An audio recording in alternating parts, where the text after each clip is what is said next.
কি রে, তুই এত বড় গামলা নিয়ে কই গেছিলি? আরে বাবা, আমি পুটিদের বাড়িতে গেছিলাম, ওদের বাড়ি পিঠে করেছে তো তাই আনতে গেছিলাম। এক মিনিট দাঁড়াও, এইটা গামলা মোটেও না, এটা একটা টিফিন বাটি। তুমি গামলা বলছো কিসের জন্য? তাই তো, তোকে কি নিমন্ত্রণ করেছিল ওরা? না, নিমন্ত্রণ করতে যাবে কেন, বাড়ির পাশে থাকে।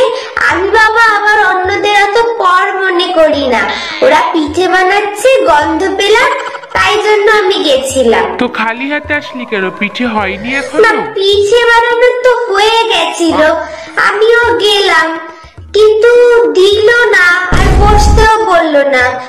দুবার গেছি, দেয়নি, আরো একবার যাব, দেয় দেবে, না দেয় নাই দেবে। আমার বাবা আমার তো পিঠে খাওয়ার লোভ নেই। হ্যাঁ তাই তো, তোর একদম লোভ নেই।